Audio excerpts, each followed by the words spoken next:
Olá, estamos aqui com mais um podcast, o nosso 5º episódio da Praxisjur Conexão Jurídica, o seu podcast jurídico. Estamos aqui, eu e o Dr. Clilton, recebendo mais um ilustre convidado. Dr. Clilton, quer fazer as honras de apresentar o nosso convidado? Nós estamos recebendo aqui o Dr. Luiz Carlos dos Santos, que é um querido amigo e de muitos anos. Nós nos conhecemos há mais de 3 décadas. Nem conte, né, Clilton? Não, Data incerta do século passado, né? Um eminente, né, procurador regional da República, hoje ocupando uma função importante. Ele é membro da assessoria principal, né, da Procuradoria-Geral Eleitoral, onde ele presta serviços, porque aqui em São Paulo já prestou como procurador eleitoral grande serviço e vem prestando até hoje.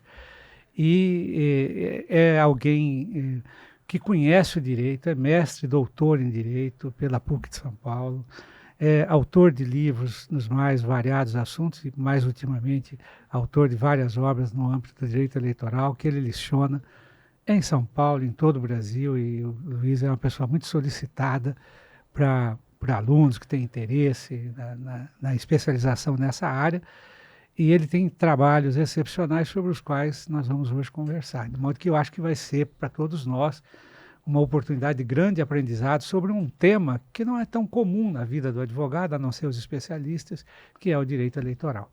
Então, e que gera muitas polêmicas, né, doutor Luiz? Muito bem, então, saudações, né, a vocês, Clilton, Tânia, a todos os que estiverem nos ouvindo, nos assistindo. É uma grande alegria, né? Primeiro, reencontrar um amigo que, desde data incerta do século passado, eu não vou dizer, Clilton, mas é um amigo queridíssimo, uma pessoa com quem eu aprendi muito e possivelmente o melhor professor que eu já tive a ocasião de encontrar na vida, né? Então, o Clilton realmente é uma pessoa que se destaca muito e sei agora se destaca também na advocacia, né? Membro do Ministério Público, mas se destaca também na advocacia, como a nossa querida Tânia, que já soube tratar-se de uma advogada de grande prestígio, de grande destaque. Então, para mim, é uma alegria estar aqui, tanto mais falando de direito eleitoral. Direito eleitoral, Tânia, foi uma paixão outonal, porque quando eu comecei minha atuação no Ministério Público, eu acho que 99% dos promotores, a gente tinha muito a ideia do direito penal, né, e também do direito ambiental, enfim. E eu, um belo dia, já adiantado na carreira, tive que fazer uma sessão aqui no Tribunal de São Paulo, Tribunal Regional Eleitoral de São Paulo, porque o titular da Procuradoria não podia, a vice-titular não podia e o próximo da lista não queria. Ou seja, um acaso. Sobrou para mim, né? Mas a verdade é que eu fui, me enturmei, fui bem recebido pelos juízes lá do Tribunal Regional Eleitoral. O plenário é pequeno, quase intimista, né?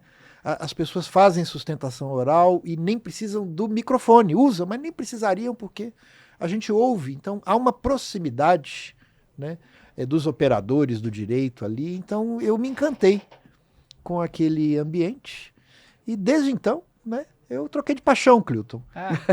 Então, eu gosto ainda de direito penal, eu tive a honra de lecionar direito penal, participei de um projeto de reforma do Código Penal, mas o fato é que essa paixão outonal é que tem me animado, já aí é um bom par de anos, né? E é um assunto que vem recentemente, né, tendo muita divulgação, muita Tânia, polêmica. Quando eu comecei a atuar, ninguém conhecia nada, não tinha literatura, quase não tinha bibliografia, tinha alguns autores abnegados, né, já tradicionais, mas nem de longe era o assunto que se tornou. Sim.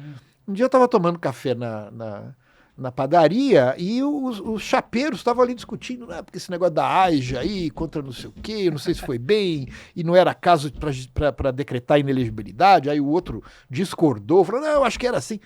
E eu fiquei assim, ali comendo meu pão com manteiga, tomando meu café e ouvindo o pessoal da padaria, né? E eu fiquei cidadão quieto. Comum, né? Cidadão comum. Eu adorei isso, né? Adorei, Sim. Falei, nossa, né? Olha só o direito eleitoral num novo momento, né? Fiquei muito feliz, né? Mas Os chapeiros não sabem que eu lido com isso. Por mim não saberão, porque justamente um era pró e o outro era contra. Então é difícil. Né? Então eu falei, opa, eu só quero aqui o meu pão na chapa. O meu café da manhã. Né?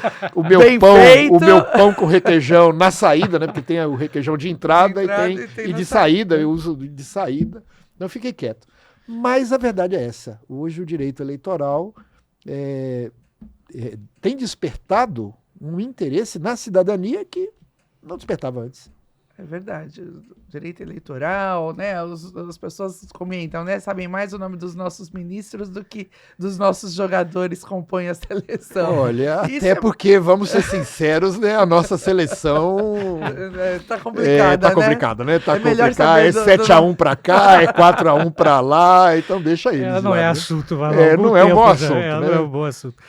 Ô, Luiz, por falar nisso, aquela cachaça eleitoral ainda existe, tem existido. Claro, ele tem um blog chamado Cachaça Eleitoral. A Cachaça Eleitoral. Onde ele discute assuntos momentosos, etc., coisas boas sobre o direito eleitoral. Né? Então, Clilton, eu de novo, alguns anos atrás, resolvi fazer um blog, né? A moda da época eram os blogs, né? Eu falei, vou fazer um blog. Aí um colega sugeriu assim, escreva assim, olha, estudos em direito eleitoral. Aí eu falei, nossa, mas que nome mais coxinha, né? E pesado, né? Pesado. Aí o outro falou, não, então põe assim, princípios do direito eleitoral. Eu não gostei. Aí eu lembrei de uma história que me contaram, né? A história é a seguinte, que o direito eleitoral é que nem uma cachaça de boa marca. Então, quando você não conhece a cachaça, você vai tomar, ela causa um certo estrépito, né? Mas aí depois você aprende aquele prazer, né? Você se educa naquele prazer, né? Naquela degustação, naquele aroma, desce macia, boa cachaça, né? Não deve nada, melhor conhaque francês. Sim. Então, aí eu pensei e falei, não, eu acho que o direito eleitoral é mesmo uma cachaça. E daí eu apelidei esse meu blog de A Cachaça Eleitoral, né? Então, procuro ali divulgar. Eu sou meio preguiçoso, Clilton. Então, eu não consigo ter periodicidade, né? Mas sempre eu vou lá e acrescento algo, procuro usar uma linguagem mais acessível. Enfim, obrigado aí por me ajudar a divulgar, né, o meu blog. Ô, Luiz, para a gente começar essa conversa, vamos aproveitando aí porque o nosso podcast aqui é para todo mundo, quem é advogado, quem não é, para os chapeiros da sua padaria. Opa. É para todos aqueles que gostem de algum modo, né, de entender um pouco de direito. Esse é o propósito aqui do podcast. Então eu queria dizer a você o seguinte, perguntar a você, eu sou alheio, né, a essa realidade, mas quem é o legislador do direito eleitoral? São os tribunais, é o TSE, é o legislador comum e a sua codificação, quer dizer, porque a gente vê que há atualizações de entendimento, atualizações normativas e, assim, de onde vem isto? Quer dizer, qual é a origem dessa fiação legislativa aí, digamos assim? Né? Clilton, obrigado até pela pergunta, ela é muito atual, porque nesse exato momento o Senado Federal está discutindo o projeto de novo Código Eleitoral. Então, como é que funciona? A gente tem um Código Eleitoral que é muito antigo, né? É da nossa década, Clilton. Não vou dizer qual, mas é da nossa década. Então está muito antigo, já está envelhecido e tal. Aí foi ultrapassado por outras leis, né? Tem a lei das eleições que ultrapassou, tem a lei das inelegibilidades, tem a lei do transporte de eleitores, um monte de leis passa. E aí tiveram, a meu ver, a boa ideia de unificar tudo num projeto de novo Código Eleitoral, né? Fizeram um projeto, Tânia, com quase 900 artigos. Nossa. Enorme. O que evitaria, com certeza, julga um assunto, daqui a pouco julga de novo o assunto. Olha, a esperança é essa, Tânia, mas quando você faz um catatal com 900 muita coisa. Artigos, né, você dá uma noção de como o assunto é complicado, né? Porque o direito eleitoral, ele lida com a inscrição dos eleitores, a documentação dos eleitores, o cadastro eleitoral, o registro dos partidos políticos, a prestação de contas dos partidos políticos, a prestação de contas dos candidatos, o registro dos candidatos. Ele lida com as limitações, né, ao direito de candidatura, as inelegibilidades, as condições de elegibilidade. ele lida com os ilícitos eleitorais, os abusos, né? Abuso do poder econômico, abuso no uso dos meios de comunicação social, até que está muito em evidência, abuso do poder político. Depois ele traz crimes, ele traz os critérios de interpretação do direito eleitoral. É um diploma enorme. E ainda na data de hoje, né, então eu não sei, as pessoas vão assistir esse podcast quando, mas ainda na data de hoje, né, 8 de abril, o Senado fez uma audiência pública para discutir trechos desse Intensa. projeto. E foi uma audiência pública forte, assim, intensa, com opiniões, ora num sentido, ora no outro, especialmente sobre a questão da igualdade das mulheres na política. Então, até um tema, Tânia, que se você me permitir, daqui a pouco eu gostaria de voltar. Mas respondendo essa pergunta do Clilton, né? Então, há essa perspectiva de um novo código eleitoral imenso.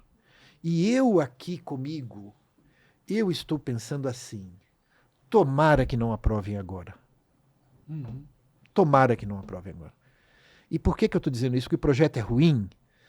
Em algumas partes ele é ruim sim, viu? Em algumas partes ele é bem ruinzinho. Mas não é por essa razão que eu não gostaria que ele fosse aprovado agora. Como é que a gente vai aprovar, faltando 1 ano e meio para eleições presidenciais, que tudo indica vão ser bastante disputadas, bastante conturbadas? Como é que a gente aprova um novo marco no ano anterior das eleições sem dar o tempo necessário para que aquilo tudo seja conhecido, seja estudado, seja aplicado? E amadurecido, né? E amadurecido.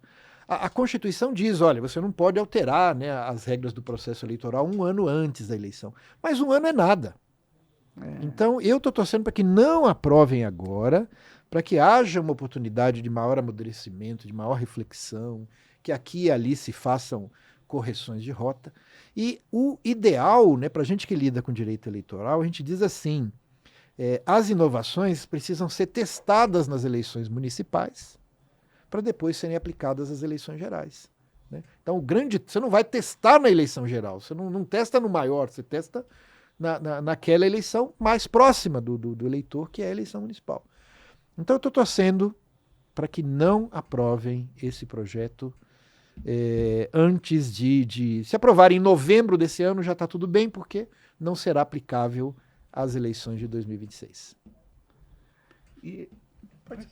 Não, e eu ia perguntar, e fala desse projeto sobre a questão das mulheres nas eleições. Pois é, Tânia, olha só, esse é um assunto que tem me ocupado já há muito tempo, né?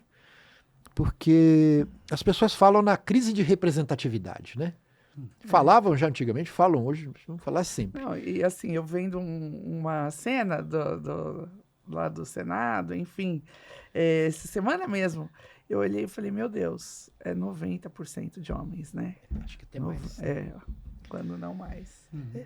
Falam de crise de representatividade porque há uma distância muito grande entre o eleitor e o eleito. E eu falei, mas essa distância, se você parar para pensar, ela vem da falta de espelhamento. Né? Por que a falta de espelhamento? Porque você tem uma sociedade plural. A maior parte dos eleitores no Brasil é de mulheres. Né? A maior parte dos brasileiros se declara preta ou parda, né? De acordo aí com os dados do último censo. E aí você olha uma foto, né, da Câmara dos Deputados, uma foto do Senado, você vê o quê, Clilton? Você vê pessoas como nós, né? Homens brancos de meia idade, no caso do Clilton, bem de vida, né? E de cabelo a caju. Né? É clássico da foto, né? Pessoal, né? Mas você não vê. Cadê o mulherio? Cadê os negros? Cadê as pessoas com deficiência? Quer dizer, então, quando você tem uma casa legislativa que está muito distante, não é que o espelho precise ser exato, não é isso. Sim. Porque tem 52% de mulheres, então teria que ter... Não é essa a ideia. Mas a fotografia mostra bem que tem alguma coisa faltando, né? Tem uma coisa errada. Então... E por mais que essas pessoas tenham essa consciência de que tem que existir a igualdade, a representatividade, é diferente, né? O pensamento é diferente. Tânia, eu tive uma daquelas experiências profissionais que me marcou profundamente, né? E nisso, Crilton, fui até auxiliado por uma colega nossa do Ministério Público, a Vera Lúcia Taberti, né? Sim. Porque começou a surgir essa questão, né, das mulheres, do direito político das mulheres. Eu falei, vou chamar a Vera, vou chamar alguém do MP aqui para me ajudar nesse assunto. E a Vera Taberti, hoje procuradora de justiça, mas à época promotora de justiça, né? Ela era promotora aqui da primeira zona da capital, eu a convidei, ela aceitou e ela veio sem prejuízo do trabalho cotidiano. Olha só, né? Fazia todo o trabalho e vinha Também nos ajudar na Procuradoria Eleitoral. E a gente começou a chamar as mulheres candidatas para ouvir o que elas tinham a dizer, né? E até uma reflexão interessante é que quando a gente chamava, a candidata falava do lado de lá assim, o MP tá me chamando, preciso ir com um advogado, né? Aí eu falava, você não está sob investigação, você não tem que se defender de nada, a gente está chamando você para você vir nos contar, né? Como é que está sendo essa experiência aí da sua candidatura, os entraves, as dificuldades, tudo isso. Então, num primeiro momento, Tânia, elas vieram reticentes. Mas foram bem recebidas, né? Tinha lá um cafezinho, tinha uma conversa amiga, enfim. Fomos ganhando a confiança. De repente, a gente não tinha nem agenda para ouvir mais as candidatas, que elas vinham nos procurar, querendo dizer como estava sendo a realidade das suas campanhas, né? E aí, isso foi um aprendizado para mim, Tânia. Porque as pessoas diziam assim, a mulher não se interessa muito por política. Ela se interessa sim. A mulher não sabe fazer campanha. Se tiver recurso, sabe sim. A mulher, enfim, todos aqueles preconceitos, né, misóginos, né, que, enfim, circulavam ali pela sociedade, eles foram sendo derrubados pelo depoimento dessas mulheres. Aí a gente ficou sabendo, olha, os partidos não tratam bem, o dinheiro não chega. Quando chega no finzinho. Às vezes é contabilizado como se tivesse chegado, mas não chega. Não dá credibilidade, o senhor acha? Provavelmente. Olha, aí a mulher ela concorre em situação muito desigual, né? Por exemplo, Tânia, o pessoal fazia dobradinha, né? Essa candidata a deputada estadual está fazendo dobradinha com esse candidato a deputado federal. Aí a gente descobria que o dinheiro ia para ele. Né? Menos para ela. Era contabilizado como indo para ela também, mas não ia. Então foi uma experiência muito marcante para mim. E até, olha que coisa interessante, Tânia. A gente ouvia também, era meu papel, né? Mulheres, homens, candidatos, de todas as colorações políticas, não tinha nenhum tipo de recorte aí. Mas eu ouvi muitas mulheres, portanto, vamos dizer, do espectro mais à esquerda, do espectro mais à direita, falando a mesma coisa. Não tinha apoio do partido, às vezes eram até iludidas. O partido prometia isso, vem aqui, e na hora H não era uma verdade. Os partidos escolhiam ali alguns candidatos, quase sempre homens, e esses candidatos é que a campanha deles era bem feita, as mulheres não eram tão prestigiadas assim. Aí eu falei, bom, é por isso que quando você olha a foto, você só vê lá os homens de cabelo a caju, né? Assim, e vai piorando, Tânia. Então, hoje em dia, acho que são 18% de mulheres no Senado, um pouco menos na Câmara, 17%. Aí você chega nas assembleias legislativas, é um pouco menos ainda, é 15%. E quando você chega nos vereadores, aí é tragédia, né? Então tem centenas de cidades do Brasil que não tem nenhuma mulher vereadora e às vezes não tem em seguidas legislaturas, né? Enfim, aí eu tomei consciência desse problema. Como órgão do Ministério Público, né, sempre atuei muito fortemente para fazer valer a tal da cota, né? Tem uma cota de 30%, né? Mas assim, é tudo muito devagar. É tudo muito devagar. E em razão até desse vagar, eu dizia que hoje houve uma sessão no Senado, uma audiência pública no Senado, e a proposta é mais ou menos acabar com a cota. Então estão querendo propor, está no projeto, que ao invés da cota, como ela é hoje obrigatória e tal, de 30% de mulheres, eles vão manter uma cota, mas sem um mecanismo para forcejar os partidos a seguirem essas cotas, mas vão dar 20% das vagas nas câmaras de vereadores, na Câmara de Deputados e nas Assembleias Legislativas para as mulheres. Então hoje foi esse o debate ali no Senado. E pelo que eu vi, a maioria das mulheres que falou ali falou contra.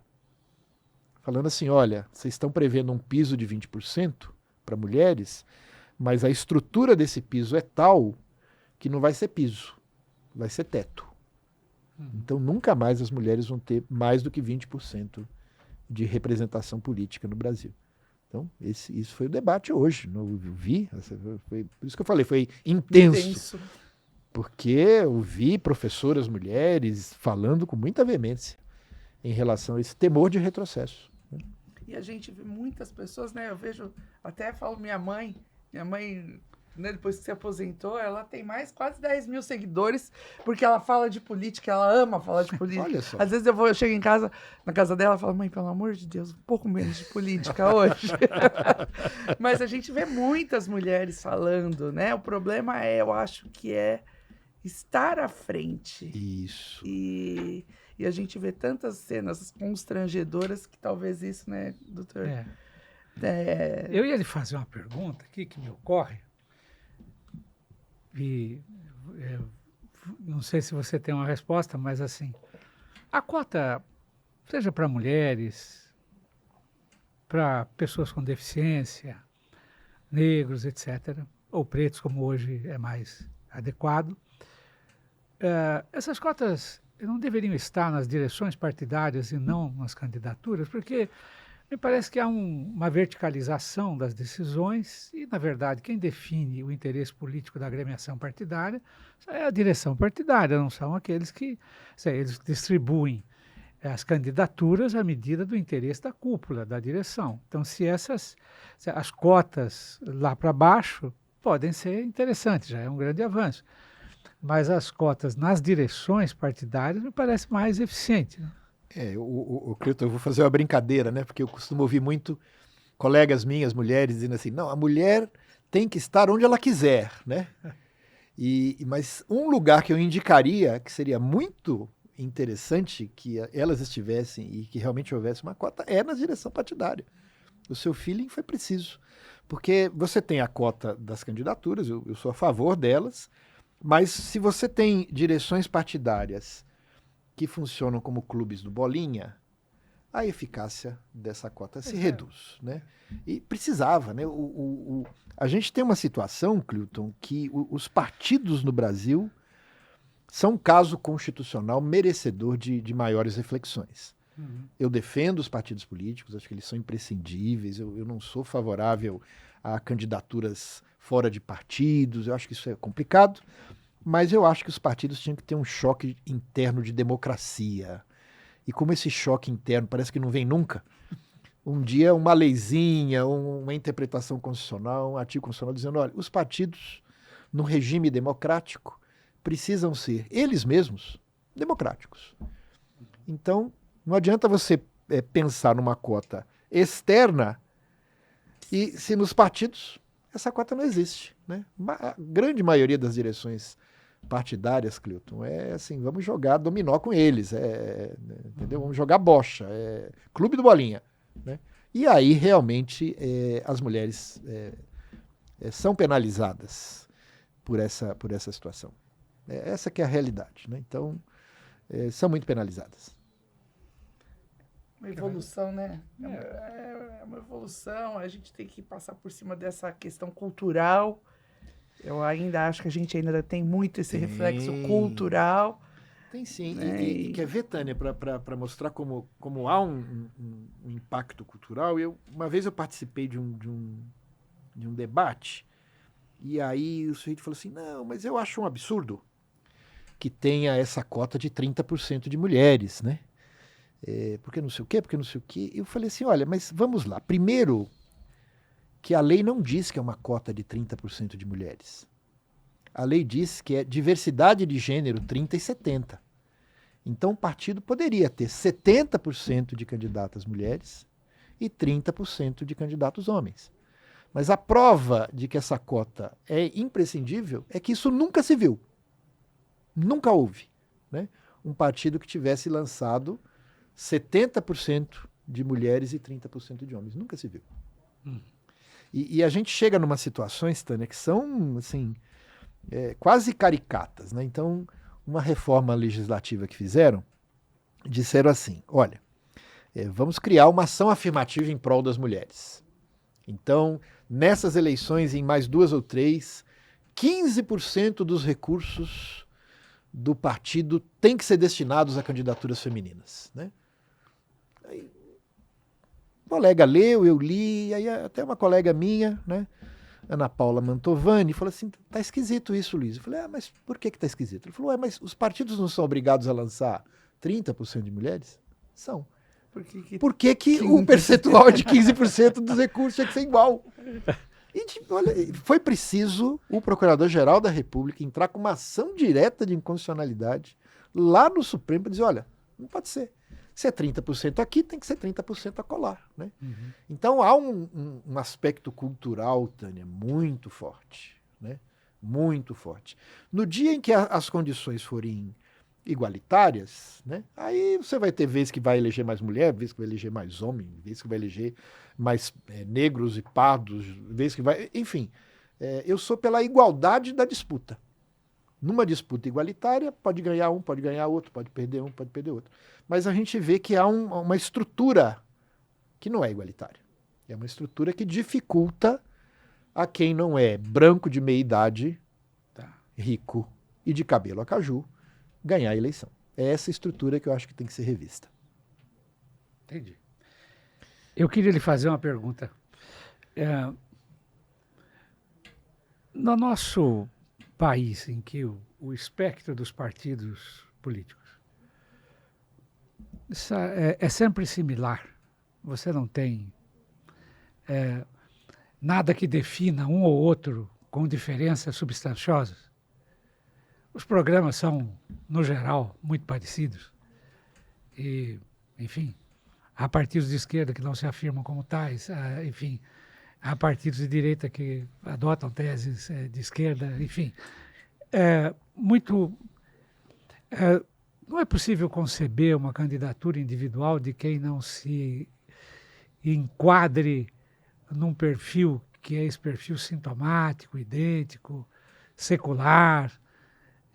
O que haveria contra aqueles que, por exemplo, têm uma visão apartidária, porém política, e poderiam, eventualmente, estar no universo político para defesa... Fora dos partidos. Fora, né? dos partidos. Qual que é a dificuldade, Cleuton, em relação aos partidos? São 2 dificuldades principais em relação à candidatura, a chamada candidatura avulsa.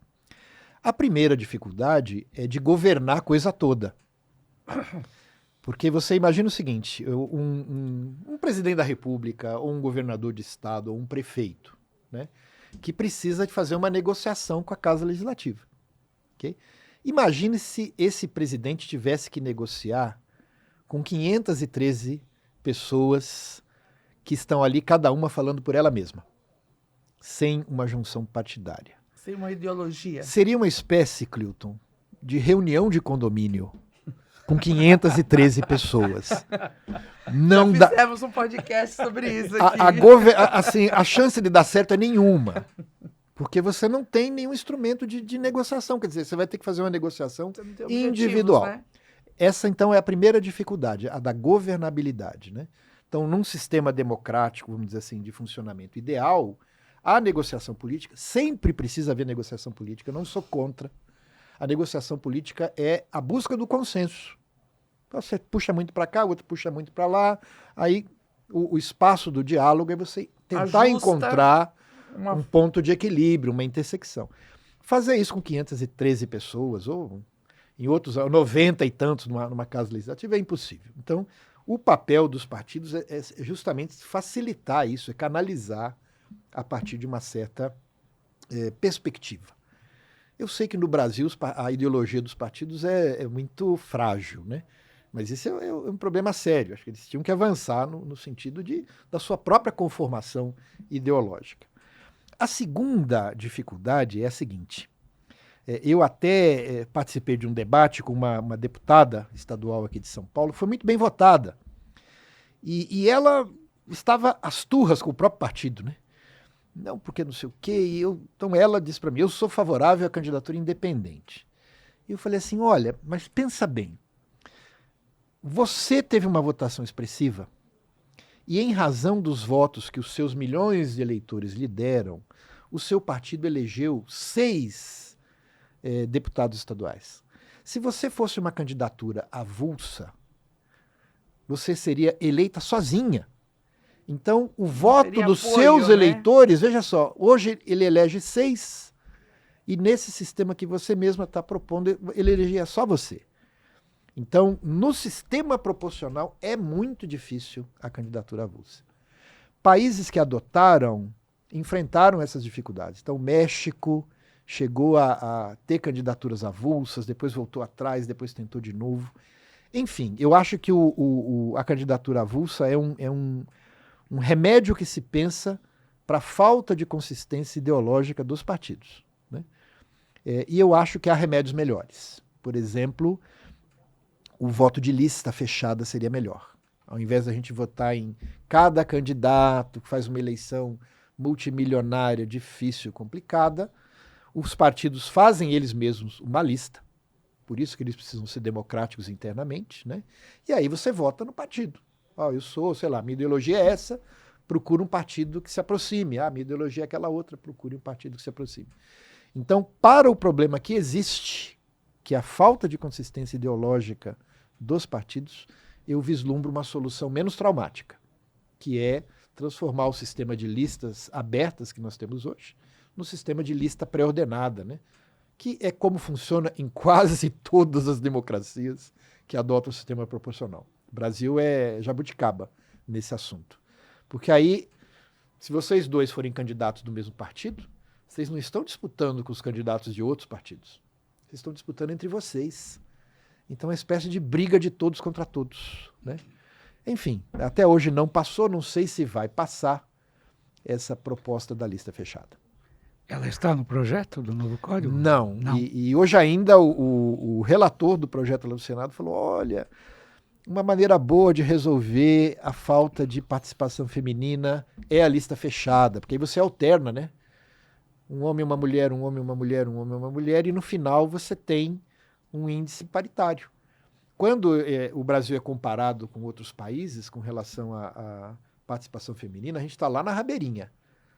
Está atrás do Afeganistão. Nossa. Então, um país que tem mulheres que são obrigadas a usar burca, acho que tem uma representação feminina maior que a nossa. Mas a verdade é por causa do sistema de lista aberta, né? E ele mesmo falou, olha, eu vivo propondo isso, nunca consegui. Então, por isso que eu estou propondo agora esses 20% de cota de chegada para ver se a gente remedia um pouco a situação. Uma outra coisa que assim a gente ouve muito, né? E aí eu queria saber a sua opinião, passando aqui por cima, doutor. A gente sabe, né? Nós, do direito, entendemos o motivo ali, né? Do legislativo, da importância do legislativo. Sim. E nós temos muitas pessoas que compõem esse legislativo que não têm a mínima ideia do que tem que fazer ali. Então, é a qualificação, né, dessas pessoas, uma qualificação mínima da sua função ali, para que elas pudessem ser candidatas. Então, se fala muito nisso. O que o senhor pensa com relação a esses requisitos, né? Olha só, Tânia, é excelente a sua questão, né? Mas o problema que a gente tem é que, na verdade, a eleição é a disputa pelo poder, né? A finalidade da eleição, a finalidade dos partidos é a disputa pelo poder. Então, nós já tivemos momentos no Brasil no qual certa qualificação intelectual era exigida. Por exemplo, só podia ser candidato a pessoa que tivesse uma certa capacidade econômica ou a pessoa que tivesse um nível determinado de letramento, né? Sim. Ele chamava de censo literário, quer dizer, restrição literária. Sim, que acho Qual que é a tese dificuldade? seria o mais adequado e não econômico. Qual que é a nossa dificuldade, Tânia?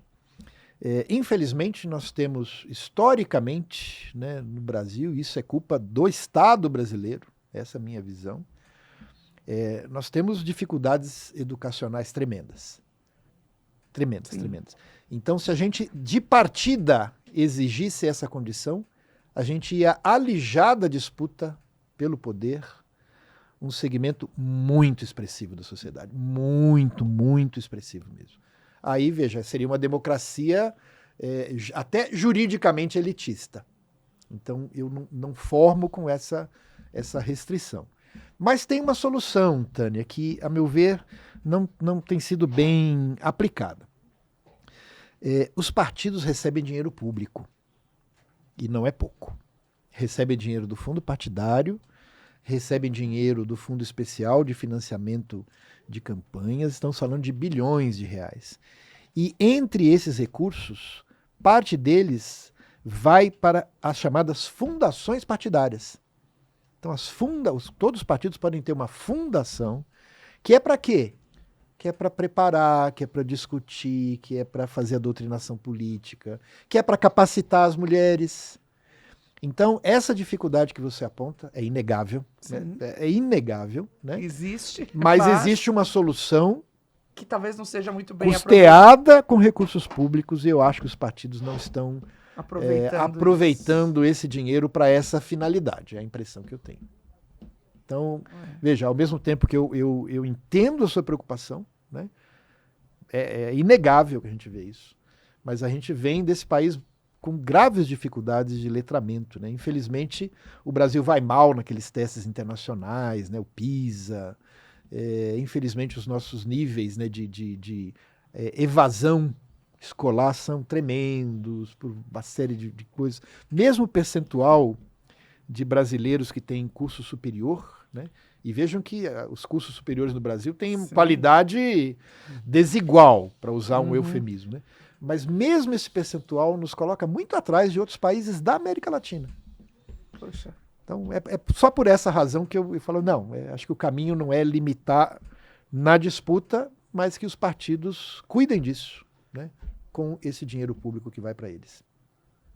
Não sei se é meio utópico, né? Mas tudo bem, a gente não perde as esperanças, né, doutor? Eu sou esperançoso com as coisas desde a época que eu tinha cabelo. Então vejo que eu sou esperançoso há muito tempo, né? Eu ainda sonho, né, com um país mais igualitário, com uma representação política mais fiel às melhores tradições aí do povo brasileiro. Eu sonho com isso, né? A questão é discutir os caminhos, qual o melhor caminho, como é que a gente faz para chegar lá. Né? Ô Luiz, eu vivi um tempo aí muito crente, por assim dizer, não? No fato de que a nossa gestão política, né, e esse é um assunto seu, que é a matéria de lei, estava muito complicada, em virtude de a gente ter assumido o fato de que a negociação política entre executivo e legislativo envolve finanças, orçamento, dotação orçamentária. Então, é claro que a gente acreditava que isso era um meio legítimo, lícito, com o que uma antiga professora, estimadíssima professora Ana Cândida, jamais concordou, porque quando eu tive a ocasião de lecionar em um curso de mestrado que ela coordenava, ela enfatizava muito isso, que o orçamento é gerido pelo executivo e só pelo executivo, e que, enfim, essas negociações são a priori lícitas constitucionalmente falando, você também é um constitucionalista, mas nós vivíamos embebidos nessa fórmula e dizíamos, bom, é a maneira através da qual é possível se estabelecer um diálogo né, entre as estruturas do poder, né? Um grande sociólogo já havia, afinal de contas, prestado a sua colaboração, dando nome a isso, inclusive, né, o que significaria. Mas hoje, parece que a coisa mudou de figura.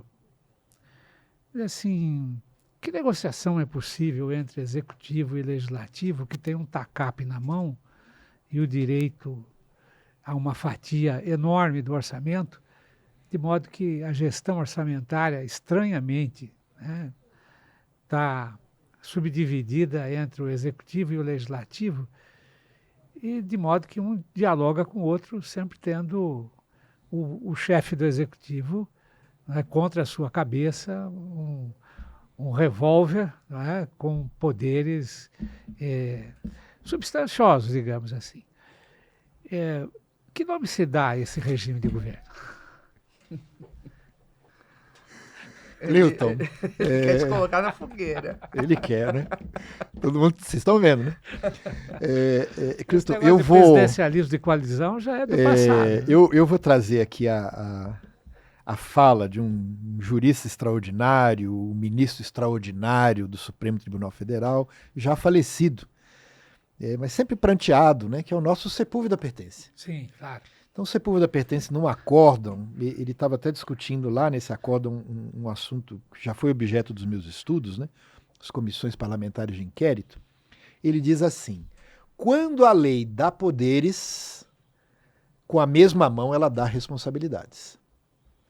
Então, o que eu, como observador, né, vejo na quadra institucional brasileira hoje é a seguinte: o Congresso tem o poder de direcionar vultosos valores orçamentários, muito vultosos, né? Mas não tem como responsabilizá-lo. Então, quer dizer, o pessoal pega lá uma emenda até com lacuna tremenda de transparência, né? E usa, a gente não sabe exatamente em quem, como, quanto custou. Critérios, né? E o rastreio desses recursos, justamente em razão dessa lacuna de transparência, ele fica muito mitigado e nada acontece. Então, o que eu vejo isso é hoje. Quer dizer, se o Congresso... nós temos democracias nas quais o papel do parlamento na definição orçamentária é até maior do que esse nosso. Mas são países nos quais, normalmente são países parlamentaristas, e diante de desvios, diante de um mau uso, cai o governo. Porque se há um poder, tem que haver uma responsabilidade. No Brasil, o poder de gerir o orçamento foi tirado em grande parte do executivo, foi passado para os legisladores e a responsabilidade concomitante não chegou. Então, acho que esse é o grande problema. Essa é a distorção que nós estamos vendo. É um desequilíbrio. Porque, veja, a gente sempre pensa, e possivelmente quem está nos ouvindo, nos vendo, pensa assim, quando o Luiz Carlos está falando em negociação política, é que ele não quer falar, diz assim, mas ele está falando em desvio de dinheiro, em propina. Não, eu não estou falando disso. Porque os recursos são sempre limitados, Clilton. Não existe um dinheiro que você puxa de uma árvore, de um fruto, e são sempre limitados. Se você vai fazer essa estrada aqui, talvez você não tenha dinheiro para naquele ano fazer essa ponte a colar, esse hospital, essa escola. O dinheiro é sempre limitado. Então a negociação política republicana verdadeira é essa. Olha, nós temos esse orçamento aqui, vamos definir prioridades. Qual vai ser a nossa prioridade? Essa estrada vai atender tais e tais e tais e tais e tais municípios, vai escoar a produção, vai ser não sei o quê. Não, mas olha, essa cidade não tem nenhum hospital. Então, onde que esse tipo de discussão deve ser travado? No legislativo. Então, quando eu falo em negociação política, eu falo nesse sentido, não em dinheiro colocado embaixo da mesa, numa mala preta, ou o brasileiro é criativo, né? A gente não sabe onde vai parar o dinheiro, na meia, né? Na cueca, não sei aonde. Mas eu falo nesse bom uso, né, da ideia de negociação política. Ela é imprescindível, mas desde que haja transparência e responsabilização pelo mau emprego. E as duas coisas, a meu ver, veja, não trabalho com isso, me sinto muita vontade para falar, mas como observador eu acho que não está bom. E nesse código, nesse projeto, não tem nada que possa responsabilizar, trazer essas questões criminais? A gente teve um problema, Tânia, porque esses dinheiros de emendas, eles tiveram um impacto eleitoral tremendo, né? Tremendo. Imagina um candidato numa determinada cidade falando, não, eu trouxe essa emenda aqui para a cidade, não sei. Veja como ele concorre em situação de vantagem, né? Então, qual que é vai lá o prefeito que está ali ligado a ele, faz aquela... Enfim, há um ganho eleitoral no uso dessas emendas. De vez em quando até a imprensa noticia, né? Cidades geminadas, uma teve a emenda, a outra não teve, como é que as duas estão? Muito desigual. Mas não, o código não trata especificamente desse tema, não. O tema é constitucional, né? Assim, digamos, é mais para constitucional, né? A minha sensação, não é, enfim, uma conclusão, mas eu acho que já nós não temos mais um presidencialismo. Né? O presidencialismo, né, que a ciência política chamava o presidencialismo de coalizão, ele perdeu muito espaço, Cleuton, porque você não precisa mais fazer essa negociação, né? Então, antigamente a gente falava o seguinte, olha, qual que é o instrumento de negociação com os partidos? Olha, você me apoia nos projetos e eu te dou um ministério. Às vezes a gente olha, mas isso não é bom, mas isso é assim em toda parte do mundo, é a disputa do poder, é legítimo. E hoje a gente não tem mais isso, porque o partido fala, para que eu quero um ministério? Eu estou com as emendas aqui, eu me resolvo com elas. Então eu acho que essa ideia da coalizão, ela perdeu muita força. Não sei ainda o que veio ou o que virá, mas a ideia do presidencialismo de coalizão está muito em crise. Aliás, o ministro Gilmar tem uma alternativa, um regime muito próximo do regime francês. Tradicionalmente, o ministro Gilmar ele tende para soluções mais próximas ao parlamentarismo. Né? Mas, Cleuton, a vantagem de ser velho, né?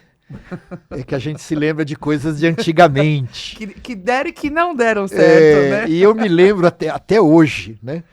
Do já falecido ex-governador do Rio de Janeiro e do Rio Grande do Sul, Leonel Brizola. Sim, meu pai fala muito. Então, aí o Leonel Brizola participou de um desses horários gratuitos e a mensagem dele foi o seguinte, olha, estão querendo, acho que foi na época do plebiscito, sobre pelo parlamentarismo, presidencialismo, república ou monarquia. Sim. E aí o Leonel Brizola falou assim, olha, parlamentarismo significa dar poder aos políticos, né? Como na época os políticos não tinham bom prestígio, todo mundo votou contra o parlamentarismo. Não vamos, esse regime vai dar o poder aos políticos. Né? E desde então nós vemos o poder tem sido exercido pelos poetas. Né? Então afastamos o parlamentarismo e afastamos os políticos. Os poetas estão no poder. Né? Mas eu me lembro dessa passagem já antiga. Né? E uma pergunta, né, que eu acho que todo mundo quer saber... O doutor que está lá dentro, né? Sim. Como é que é essa questão das nossas urnas digitais, eleitorais, doutor? Tânia... Confiamos ou não confiamos? Não, nós confiamos. E de novo, eu dou depoimento pessoal. Né? Dois trechos da minha vida me levaram a essa percepção da absoluta confiabilidade das urnas eletrônicas. A primeira experiência é que eu fui... como é que fala? Eu fui apurador da junta eleitoral de uma das zonas aqui eleitorais de São Paulo, né? Então fui mesário, então era assim, você era primeiro, como é que você era primeiro secretário, aí chegava um dia você era presidente da mesa, eu fui, né? Presidente de uma mesa de recepção de votos e em determinadas circunstâncias a mesa apurava ela mesma, né? Havia uma autorização. E eu me lembro dessa cena, a gente numa sala, assim, numa mesa com 4 ou 5 pessoas, né? De vez em quando vinha um fiscal de partido, de vez em quando vinha não sei quem, e aí você pegava aquela urna de lona com as cédulas de papel e você virava assim em cima da mesa, né? Você virava e as pessoas iam ali abrindo, né? E aí era assim, o eleitor pôs um risquinho nesse quadradinho, mas resvalou nesse outro quadradinho. Aí qual foi a intenção do eleitor? Era votar nesse ou votar nesse? Aí o pessoal brigava, debatia e não sei o quê, e alguém que era mais eloquente levava o voto. Falava, não, E no final, você fazia a contagem, nunca dava certo, né? Sempre tinha Não, mas diferença. era tantos votos aqui, cadê os votos? Por quê? Infelizmente é isso, quer dizer, o papelzinho, você Bate o vento. bate o vento, bate uma mão boba, né? Então, você sabe, isso acontecia também, às vezes se percebia que determinada urna era mais pró um lado ou pró outro, então anular aquela urna ia ser um ótimo negócio, e aí a contagem não fechava, aí você recontava. Enfim, a apuração manual com cédula de papel, o pessoal diz que é mais transparente, acredita em mim, não é. É um tumulto, é uma briga, né, tremenda de galo velho, e o eleitor, no máximo, fica lá longe assistindo. Não existe isso. Então, essa primeira experiência, ela falou, esse sistema é ruim, precisamos de algo diferente. Okay? E aí vem a segunda experiência que eu queria relatar, porque eu trabalho, né, como membro auxiliar da Procuradoria-Geral Eleitoral, mas já fiz isso em outra quadra, em outro momento. E naquele outro momento, lá o Ministério Público Eleitoral recebeu um convite do Tribunal Superior Eleitoral. Né? E que convite foi esse? O convite para acompanhar o teste público de segurança da urna. Né? E depois teve também um convite para examinar o tal do código-fonte. Né? Porque, ao contrário da lenda, isso é uma lenda, Tânia, o código-fonte não é secreto. Então, um ano antes da eleição, o Tribunal Superior Eleitoral vai chamar os partidos, vai chamar a Ordem dos Advogados do Brasil, vai chamar o Ministério Público, vai falar assim, está aqui o código-fonte, examinem. Então, eu fui pelo Ministério Público fazer esse exame. Né? Clilton, eu entendo de informática provavelmente o mesmo que você, né? Tem aquele botão, tem aquele botão chamado botão power, né? Que a gente aperta, parece que acende uma luzinha, né? E tem o off. É tudo que eu entendo. Mas o código me foi dado e eu procurei o setor de informática do Ministério Público, tem uns gêniozinhos ali. Falei, tá aqui, vocês têm tal prazo para examinar esse negócio e dizer se tá bom, se é confiável, se tem sugestões a fazer, etc. E o pessoal fez esse trabalho, né? E, inclusive, fizeram sugestões de aprimoramento, de aperfeiçoamento. Todos os partidos políticos têm esse mesmo acesso, Tânia. Então, causa muita espécie, vir dirigente de partido político falar, não tive acesso ao código. Como não? Todos têm. Aí é um outro debate que a gente precisa fazer, que é o debate da mentira pura e simples, né? Infelizmente, a mentira é convincente. O dirigente fala, é secreto. Não é. Agora, evidentemente, e até por razões de segurança, depois que isso é feito, aí sim, aí você tranca o código. E aí foram tem um prazo. aplicadas as sugestões que foram Não dadas? só as nossas, como tem também, o que eu ia falar, o teste público de segurança. O que é o teste público de segurança, Tânia? O TSE chama o pessoal das universidades, etc., qualquer um, né, que tenha... seja especialista naquele assunto e fala que, tá aqui o programa, tá aqui não sei o quê, desafio você a quebrar. O TSE paga para esse pessoal ir lá fazer isso. Eles ficam lá e tal. Então, a cada ano há aprimoramento e aperfeiçoamento. Então, eu me lembro que isso ficou famoso. Descobriram, né, lá bem antigamente, que quando você tecla uma letra, por exemplo, no teclado, né, aquilo... tem emite, sei lá, uma onda, uma radiação, fala, opa, isso aqui é uma falha, porque tá exportando informação fora desse ambiente. Aí fizeram um aprimoramento, falaram, agora não está mais. Enfim, e mais uma coisa, né? Essa história, a urna é fraudada, a urna tem viés, a urna é para... programada. A urna é programada, a urna é para provar não sei quem. Isso é muito estranho, porque se você pegar a evolução política do Brasil, né, a gente já elegeu presidente de esquerda, presidente de direita, presidente mulher, a gente já elegeu... a gente elegeu, por exemplo, em São Paulo, né, a gente elegeu um candidato carioca.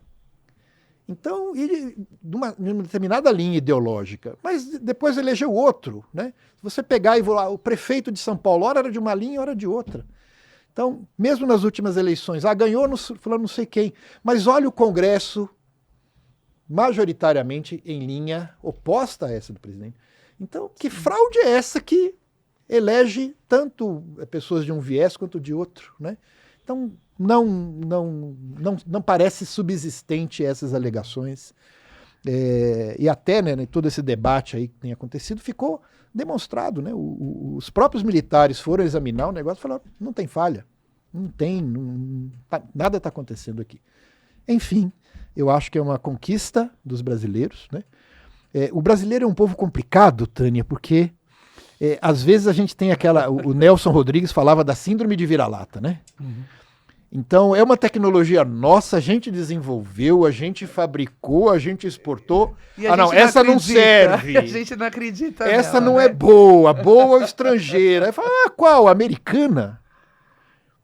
Gente, eu sou um grande admirador dos Estados Unidos, né? Pela cultura, pela música, pelo progresso, pela ciência, tudo isso.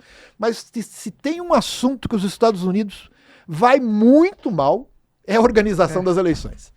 Aquilo ali, com todo respeito, é uma bagunça, ninguém sabe o quê, é uma confusão normativa. Eles não vão bem nesse assunto. Aí o pessoal fala, não, vamos adotar o sistema americano. O próprio Trump falou que o nosso sistema é bom. E nós estamos querendo pegar o que eles mesmos já perceberam que está errado. Então, veja que eu não tenho ideologia, né? Não sou de direita, de esquerda, de baixo, de cima. Eu sou... imparcial, né? Sou torcedor do Santos Futebol Clube, assim que eu me defino.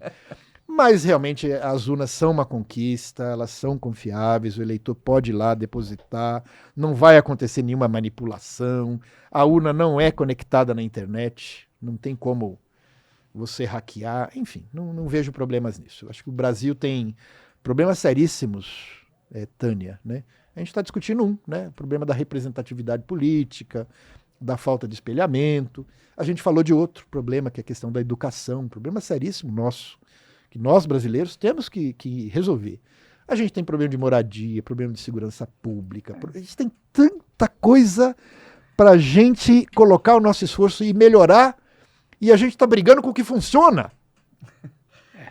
É muito grande, né? O nosso país não, é muito grande, não fica né, bem, doutor? não é por aí grande. não, acho que não. Tem acho muitos que problemas, né? Problemas muito grandes, Muito Tânia, grandes. muito grandes. Né? O Brasil tem essa pluralidade maravilhosa, mas tem essa desigualdade muito entristecedora também, né? Talvez seja uma falta de comunicação do governo de expor isso que o senhor acabou de colocar aqui para nós, para que a população tenha confiança realmente, entenda, né, que aquilo realmente é o que acontece, não. Então, eu não trabalho, desculpa, né?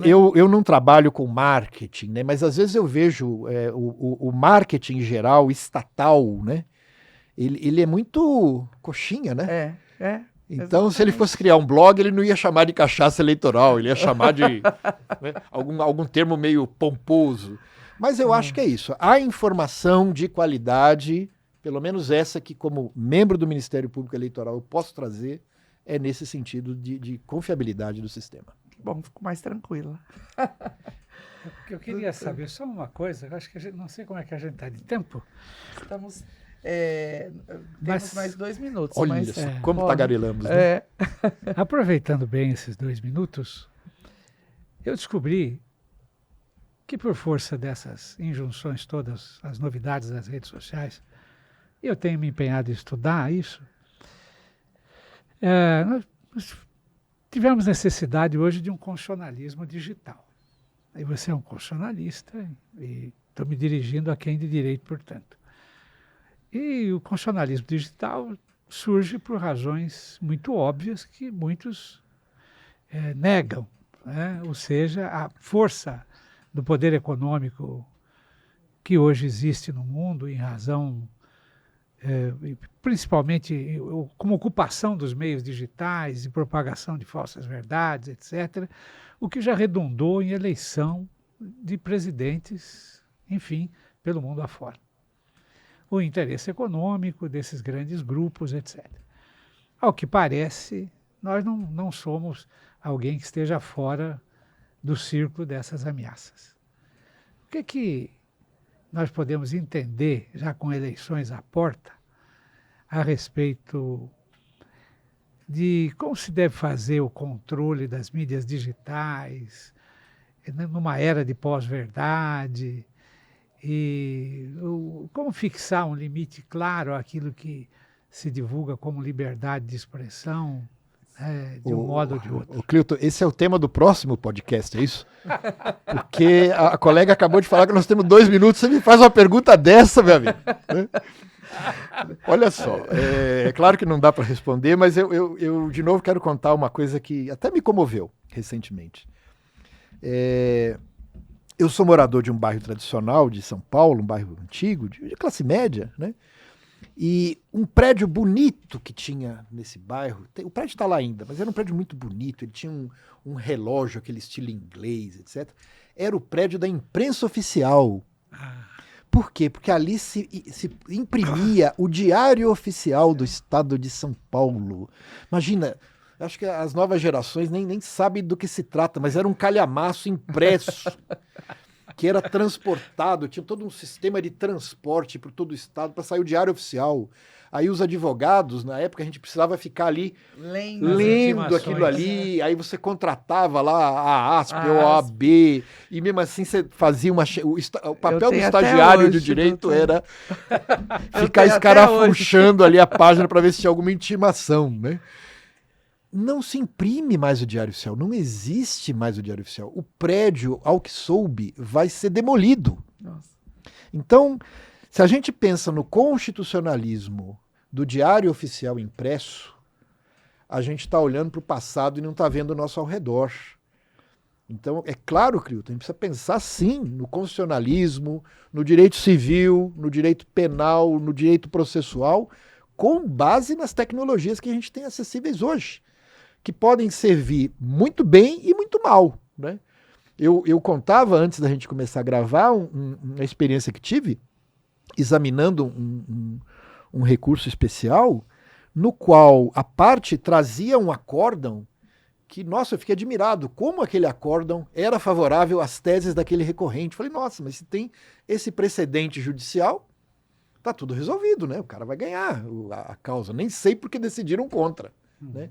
Mas aí eu fui procurar o tal do precedente. Queria ler o inteiro teor do acórdão, né? E quem disse que eu achei? Não tinha. Aí eu falei, nossa, mas eu tô ruim de pesquisa, né? O que será que está acontecendo? Aí eu entrei em contato com o tribunal, falei, olha, tem um acórdão aqui que eu não estou achando, tal, foi julgado na sessão tal, e a resposta veio assim, nesse dia nem teve sessão. Né? Quer dizer, era a inteligência artificial criando o acórdão dos sonhos do recorrente. Mas o problema é que ele não tinha pé na realidade. Então, quando a gente fala desse tema que você propôs, quer dizer, a questão da verdade, a questão da mentira, a mentira culposa, a mentira maldosa, o impacto que isso tem na informação disponível para os cidadãos. Clilton, esse é um tema fascinante. Quem sabe, num próximo podcast, a gente possa tratar dele. Bom, você sabe que a gente tem o momento do Clilton, né? No nosso podcast tem o clique do Clilton. Mas antes... com certeza é o auge do podcast. Mas antes eu queria agradecer aqui aos nossos apoiadores, a Voice Training, que é uma escola de oratória do nosso querido Sidney Botelho, e também a Expo Digital, que auxilia aqui com os nossos eventos digitais, com as nossas artes, enfim. Então, muito obrigada. E antes de a gente encerrar o nosso Praxis Jur Conexão Jurídica, agradecendo, obviamente, ao nosso querido Dr. Luiz, que foi um podcast maravilhoso, com bastante assuntos, né, interessantes, polêmicos, curiosos. Vamos passar para o momento clique do Clilton? Então, se eu pudesse substituir o meu momento, eu queria que o Luiz exibisse a última obra dele. Sim, o Luiz a gentileza. É um gentleman. A gentileza do Clilton o precede, né? Então, vou divulgar aqui meu livro, se chama Ações Eleitorais contra o Registro, o Diploma e o Mandato, né? Então, eu fiz um estudo aprofundado daquelas ações eleitorais que podem resultar na prática na perda do mandato. Então, ele foi publicado aqui pela Public de São Paulo e está disponível na Amazon.com. Então, muito obrigado, Clilton. Mas eu não abro mão do clique do Clilton. Muito bem. Nós hoje aqui tivemos a presença sempre agradável, né, do Luiz Carlos Santos Gonçalves, um querido amigo, estimado, que como todos puderam já constatar, né? Tem um conhecimento enorme num campo muito específico, que é esse do direito eleitoral e do direito constitucional, porque ele também domina, é outra área adjacente que ele domina.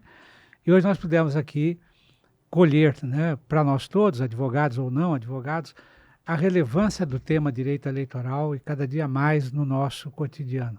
A importância do direito eleitoral para nos garantir aquilo que de fato, né, deva ser a nossa cidadania, a nossa liberdade de participação política de modo genuíno, com a verdade, né, e com nada mais do que a realidade, que é isso que nós todos precisamos. Então a gente agradece muito, Luiz Carlos, né, por ter vindo aqui, nos agraciado com essa presença, nos proporcionando um momento historicamente para nós, né, inesquecível, tanto para mim quanto para a Tânia. Então, muito obrigado. Muito obrigado. Praxis Jur Conexão Jurídica, o seu podcast jurídico.